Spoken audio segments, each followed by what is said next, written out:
Right Bhupalpally జిల్లా కాళేశ్వరంలో సరస్వతి నది అంత్య పుష్కరాలు ప్రారంభమయ్యాయి.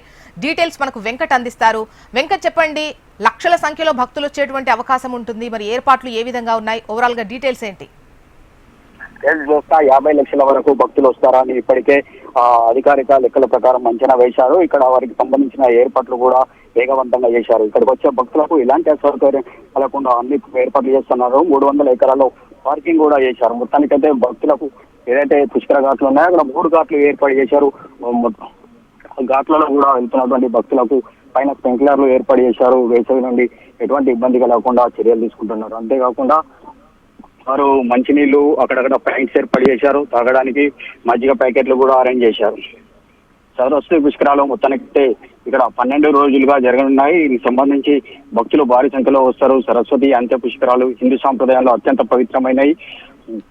బృహస్పతి గురుగ్రహం మిథున రాశిలో ప్రవేశించిన రోజు నుండి ఇక్కడ పుష్కరాలు ప్రారంభమవుతాయి. ఈ నేపథ్యంలో భక్తులు భారీ సంఖ్యలో వస్తారని చెప్పి అంచనాలు వేశారు. దీనికి సంబంధించి అన్ని ఏర్పాట్లు చేశారు. ఘాట్ల వద్ద కూడా టీంలు కూడా అరేంజ్ చేశారు.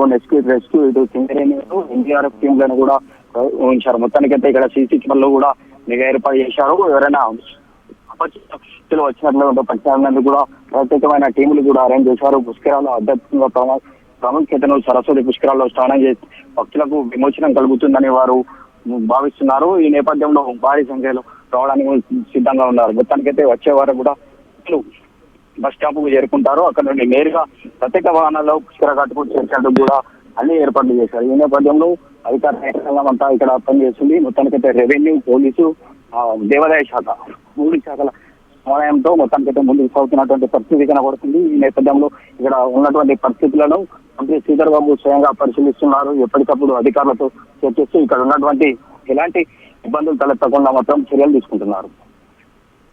రైట్ వెంకట్.